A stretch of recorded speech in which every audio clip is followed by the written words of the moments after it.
Welcome to the Wednesday meditation. This is a time where we really want to meditate and find out who we really are and what's important in our life. Do we really care about this planet that we're on? Do we care about the water, the earth, all of life that was created, that we are to protect? All of life is important. And so as we chant, we're going to do 2 Yogananda chants. And he was just such a special person while he was on this planet. And so many people still are meeting and doing his chants. And while you do these chants, just let go. Let this feeling come into you of the oneness with all life.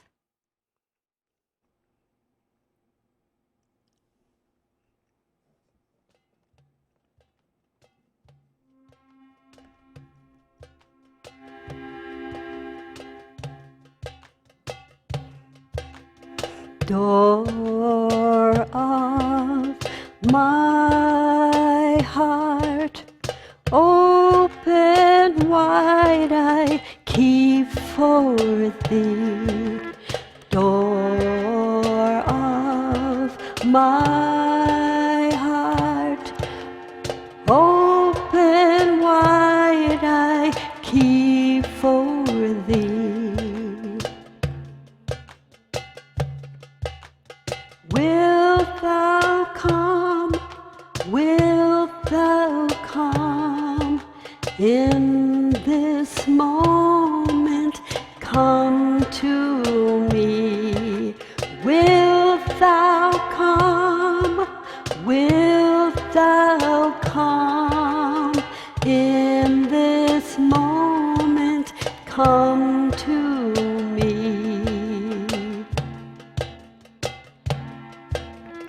Will my days fly away without seeing thee, my Lord? Will my days fly away without seeing thee, my Lord?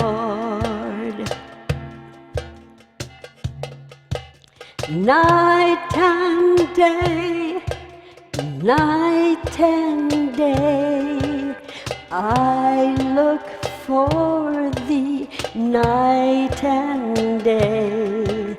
Night and day, night and day, I look for thee, night and day. Door of my heart, open wide, I keep for thee. Door of my heart, open wide, I keep for thee. Wilt thou come? Wilt thou come? In this moment, come to me. Wilt thou come? Wilt thou come? In this moment, come to me. Will my days fly away without seeing thee, my Lord? Will my days fly away without seeing thee, my Lord? Night and day,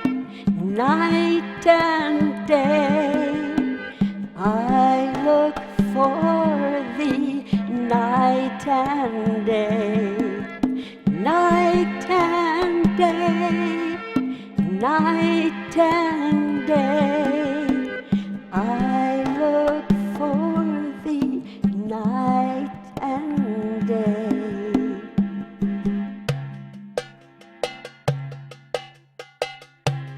O my mind, learn thou self-control. O my mind, learn thou self-control. O my mind, learn thou self-control. O my mind, learn thou self-control.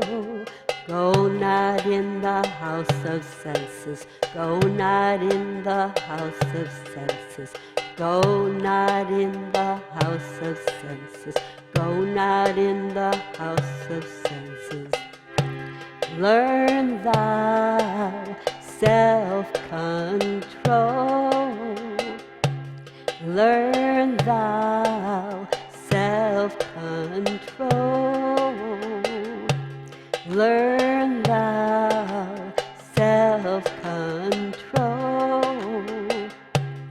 Learn thou self-control.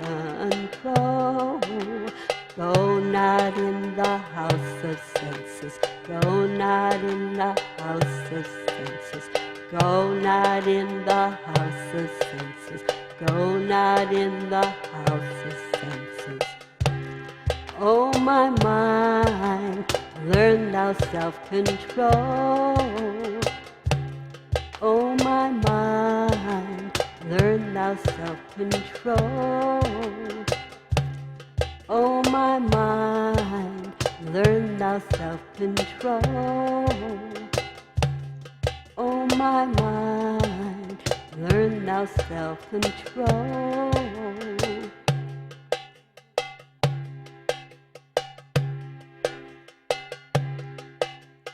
Door of my heart, open wide, I keep for thee. Door of my heart, open wide, I keep for thee.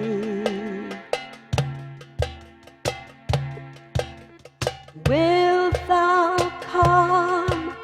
Wilt thou come?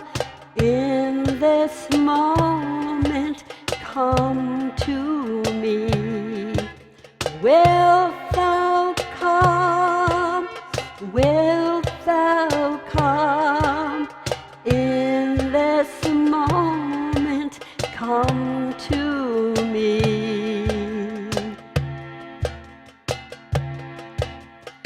Will my days fly away without seeing thee, my Lord?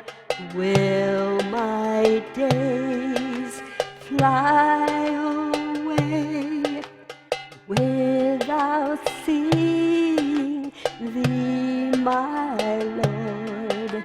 Night and day, night and day, I look for thee night and day. Night and day, night and day, I look for thee night and day.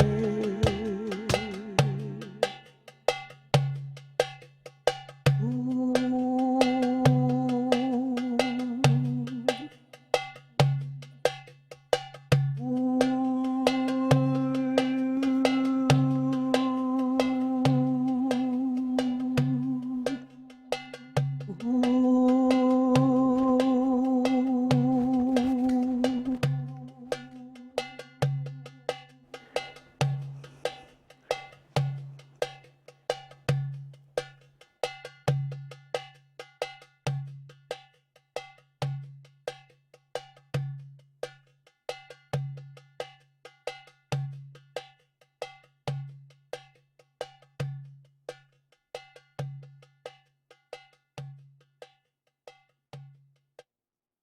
Good evening, everyone. Just a couple of announcements to keep us on track here at Unity of Boulder. We have a Zoom meeting with the ministers every Tuesday and Friday and Sunday at noon. On Sunday, it's about 5 minutes after noon that we get together. And you can get the code to that Zoom meeting by emailing unityofboulder.com, and our secretary will send you the code so that you can join us for this conversation. Also like to let you know, remind you really, that we have a Saturday afternoon service at 5 p.m. with Rev.Jack Groveland. And we also have always our 9 a.m. and 11 a.m. Sunday services. The 9 a.m. service is Norma and I doing an extended satsang service. And Santisha has the 11 o'clock, Reverend Santisha, has the 11 o'clock service in which she shares the deeper truths about living as a karma yogi. That is, being in the world, she's raising a family, she's handling the affairs of the marketplace, but showing how we need to look into it from a spiritual perspective. And also, you can continue to help us give these services and do the ministry that we do every day by finding that tab on your screen and donating something to our Unity of Boulder services.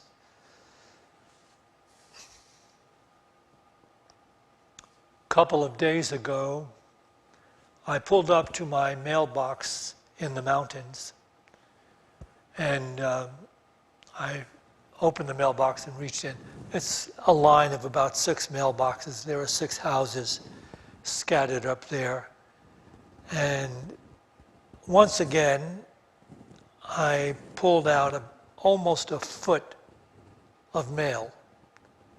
Most of it advertisements and magazines of this and that sort. But that's quite often how much mail we get, Norma and I. While I had the mail in my hand and I'm sitting in my car looking over the top of my steering wheel, I see in this driveway about maybe 10, 15 yards away, 2 children, I guess they were 6 or 7, in their driveway with a dog, and they were playing this game. They either had a toy or it might have been a rope of some kind. They were tossing back and forth, and the dog was trying to get it. And whenever they missed it, the dog would get it, and then they'd have to get the dog and try to get it from him. And there was just a lot of happiness and laughter. It was so beautiful just to watch these natural responses taking place, while in the meantime I'm holding all of this stuff, all this mail. And it brought me to the quote in the Bible. I'll share this with you from Matthew 18, chapter 18, verse 3. At that time, the disciples came to Jesus, saying, "Who is the greatest in the kingdom of heaven?" And calling to him a child, he put him in the midst of the disciples and said, "Truly I say unto you, unless you turn and become like children, you will never enter the kingdom of heaven." Unless you turn and become like children, you will never enter the kingdom of heaven. It doesn't take a great deal of contemplation to grasp the point being made. Children live and carry on in the present moment, while adults, for the most part, live in their heads and carry on in their heads with all kinds of judgments and understandings and considerations and worries and doubts and figuring and planning and attempting ever to try to make that world they see outside themselves work a little better in relationship to them. So adults seem to be cut off from just being present in the moment and seeing the moment as it really is, the reality of the moment. And this is what our calling is, to come into the only reality there is, this present moment. And so, in doing that, we need to look at what Eckhart Tolle had to share about this cosmic truth, this enlightening truth. This is from his great book, The Power of Now, chapter 18, paragraph 1. Your mind is an instrument, a tool. It is there to be used for a specific task, and when the task is completed, you lay it down. As it is, I would say about 80 to 90% of most people's thinking is not only repetitive and useless, but because it's dysfunctional and often negative in nature, much of it is also harmful. Observe your mind, and you will find that this is true. It causes a serious leakage of vital energy. This kind of compulsive thinking is actually an addiction. I'll read that again.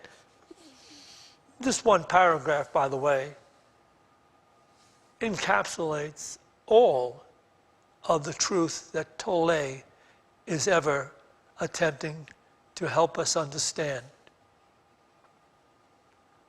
Your mind is an instrument, a tool. It is there to be used for a specific task.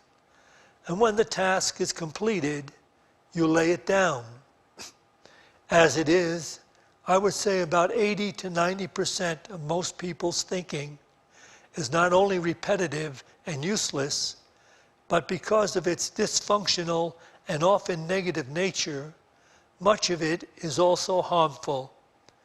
Observe your mind, and you will find this to be true. It causes a serious leakage of vital energy. This kind of compulsive thinking is actually an addiction. And I suspect that most of you have read enough spiritual books. I mean, if you're tuned into Unity, you've probably read enough spiritual books or had been exposed to enough spiritual classes or lectures that we give here at Unity of Boulder to understand this truth, that this addiction of compulsive thinking is generated by an illusion that somehow or other one can actually gain control over conditions and circumstances in the world and thereby find peace of mind, happiness, and fulfillment. This is an erroneous concept, but it is an addiction. It can never be fulfilled. As anybody can tell, you just have to read the newspapers and look at, the different movie stars, rock stars, millionaires, billionaires, who seemingly should be in control of the conditions and circumstances all around them, but they still have many problems that deny them peace of mind. And of course, that's really what we are attempting to do on our spiritual journey, is to release ourselves from this addiction of compulsive thinking. Some people go through or to great extremes. You'll hear about people that, they'll go to Japan to enter a Zen monastery, and there to undergo really extraordinary self-denying methods of spirituality, of austere fasting and praying and meditating. And of course, they suffer the admonition of the master of that monastery. And they also are put to having to resolve or come to an understanding of some questions that are factually unanswerable. They're called koans. They're given questions like, what did your mother's face look like before you were born? What is the sound of one hand clapping? So the mind can attempt to solve these questions, and they have to each day come to the master of the monastery and give him an answer. But there is no answer. The whole object of such questions and of such austerity is to break the limited human intellect, the compulsive thinking process of the human being, to break it and break through it. And in doing so, that individual then enters that refined state of awareness that is free to live and move in the present moment, to acknowledge all that is only necessary here and now, and be appropriate to the moment, without all of the concerns from the past or concerns about the future. I know if you're listening to this, and you've certainly heard this in some way or another before, if you're connected to Unity in some way, you've heard this before, and you're wondering just how does that happen? What is that all about? And it comes with spiritual practice. I mean, you don't have to go through those austere methods that they share in the monastery. You have to be awake and aware and practicing mindfulness in every present moment of your living experience. So you don't reject your lifestyle in a sense. You simply bring a new priority into the way you conduct your life, so that you become more and more keenly aware to be present in the moment, to be awake to what the moment is actually all about. And in doing so, you have this insight in how to live and move and flow in harmony with the moment just as it is. And in saying this, I am not saying that every moment will be delightful. Every moment will be self-fulfilling. There will be moments that will be, in antagonism to your personal desires, your wants, your needs. There'll be moments like that. There'll be moments that are, limited in respect to your lifestyle. But in the practice of mindfulness, you become more and more capable of flowing even with the difficult moments, the challenging conditions, the unexpected intrusions on the life you are living. As we practice this, we get to a place where we can actually have peace of mind regardless of the conditions or circumstances that we are meeting in the moment we are living. This is the path to enlightenment. It requires mindfulness.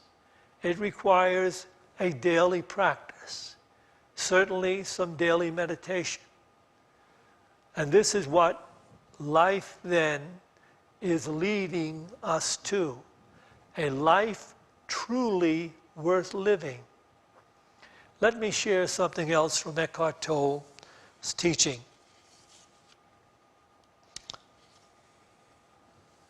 This is from page 12, paragraph 3, in The Power of Now.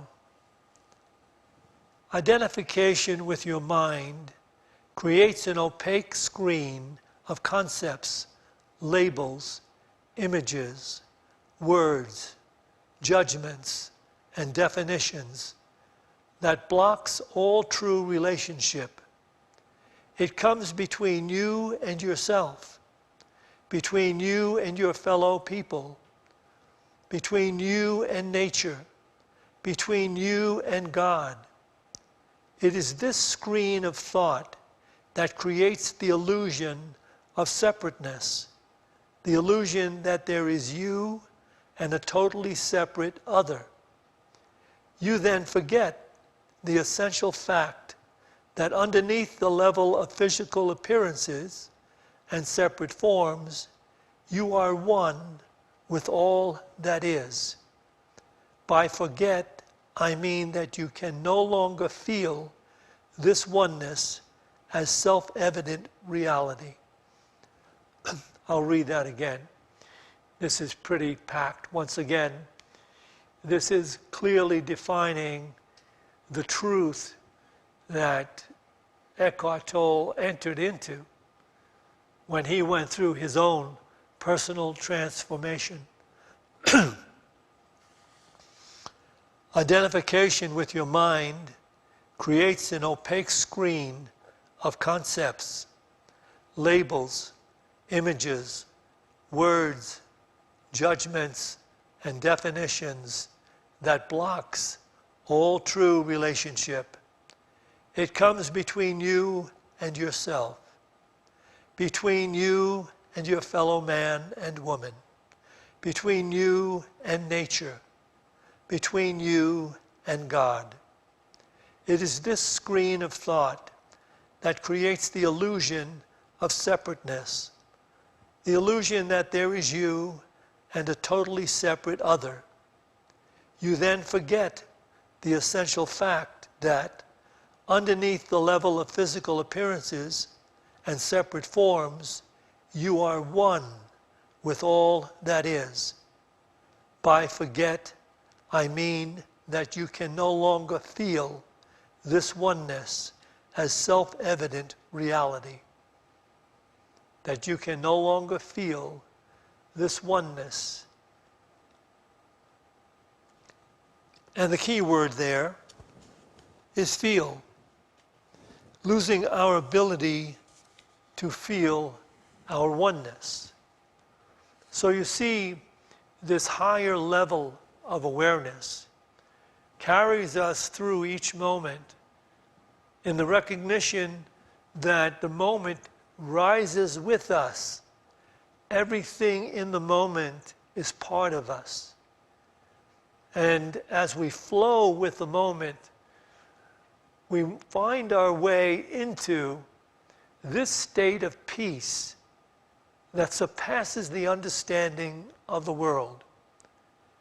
Because as you know, living in the world and the thinking of the world, we only have peace when we are having our personal desires, our dictates met by conditions and circumstances and people.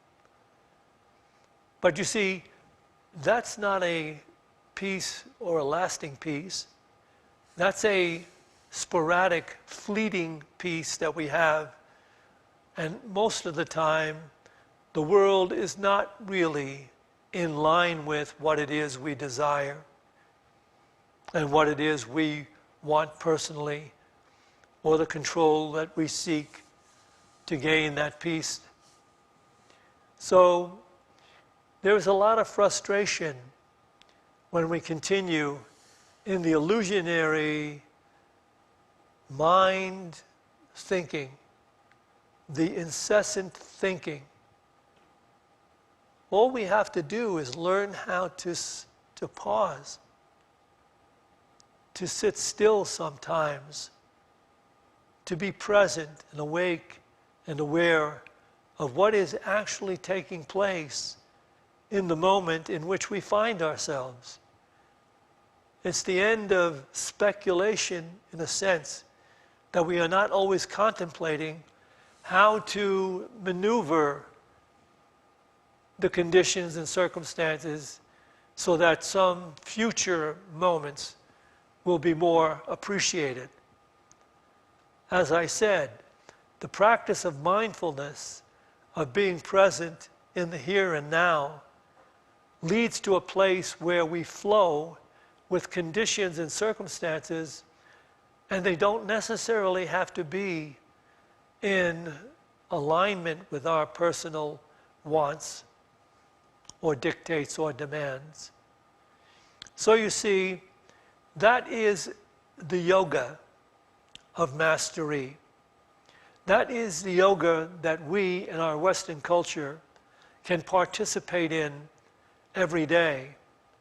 And as we do that, as we do participate every day, we will discover this oneness again. We will feel that everything we look upon is worthy of our consideration, our compassion, our service, our peace of mind. I'll give you an example that may stay with you. You might have a favorite hobby of some kind. It might be, I don't know, macrame or knitting, or it also may be writing or journaling, or it may be some type of musical instrument that you play. And whatever it turns out to be for you, a hobby is something that you can fairly easily lose yourself in. That is, you become so absorbed in doing it that you forget the illusion of separation. You forget the illusion of being separate from that which you're painting on that canvas. You forget the illusion that you're separate from that piano that you're playing. You forget the illusion that you're separate from that macrame or whatever it is that is your hobby. And time seems to just flow away. So you know that feeling of being one with the moment. Now, the difference between most people that are still in the world and who are capable of being absorbed in the moment of doing their hobby or their favorite thing, the difference between them and the masters of life is that the masters are capable of not only flowing with that which they appreciate doing, but they are capable of flowing with that which they wouldn't personally necessarily appreciate doing.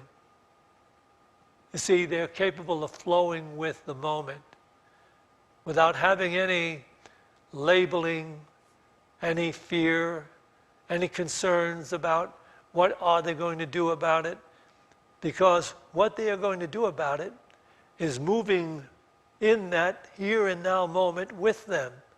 The insight is with them as they operate in the moment. Of course, they may just be at peace, choosing to be silent and at peace as the moment moves on, as they move on with it. But they also may be guided to say something in relationship to the conditions and circumstances, or do something. Or they may just be guided to feel from within themselves a blessing to bestow upon the people and the conditions in that moment of reality. Always recognizing as they do that all minds are one. All things are part of God, worthy of consideration, worthy of compassion, worthy of divine peace. So that is in truth the practice of the presence of God. And it comes easier and easier as you give yourself to the practice of it. And it is so worth those times of spiritual practice. Someday you will just be in the consciousness of one again. Right now we're going to do the spiritual practice of meditation. Again, this is not something we try to force through the volition of the personal will.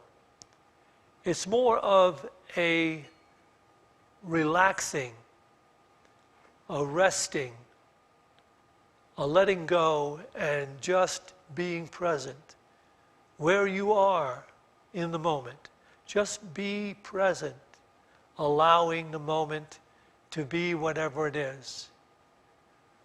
So if you don't have a particular meditation technique to help you do this, you can take this particular mantra. There is only one everything. Only one. In you, in me, in everything I see. There is only one. Only God. God.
support the work that we do here, and we ask you to be considerate of that and to find that donation button on your screen and make a donation to Unity of Boulder.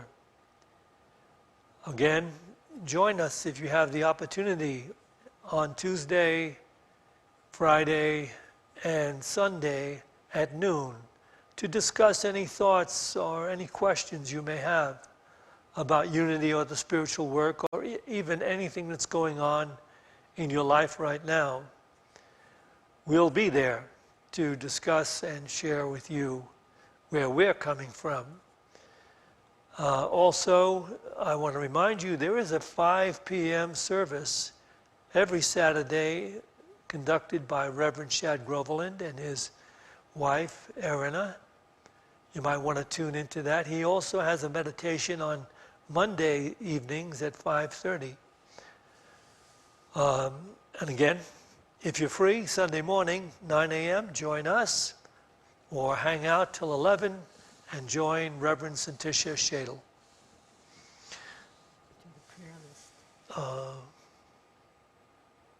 Oh, I forgot. Tonight we do the prayer thing. All right. Let us take a few moments to pray for those whose names have been submitted to our prayer list. Suzanne Weir, Joanne and Joni Blue, Allie Pfeiffer, Mary Beth Pfeiffer and Walter, Gail Wagner, Melinda Niemczyk, Dan James, Jeannie Russell,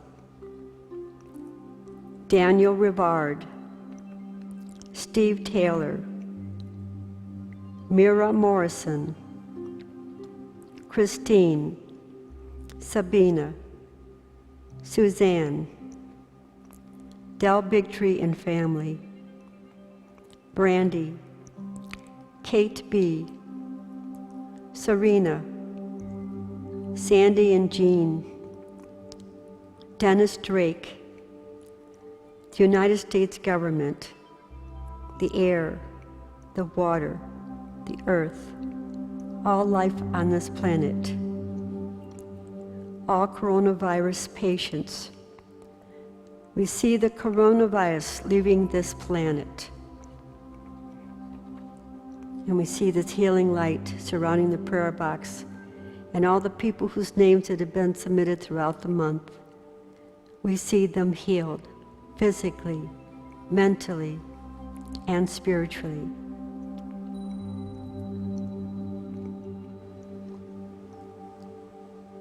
Just become aware of our beautiful planet Earth and feel this divine truth of the oneness of God in every person, in every place, in every condition,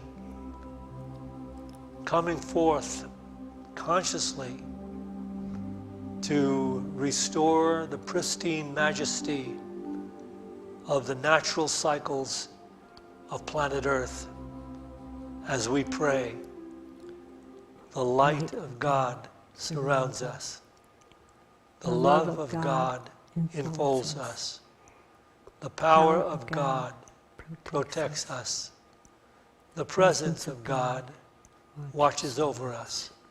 Wherever we are, God is, and God is love. Amen.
Well, we will see you again on Sunday morning at 9 a.m.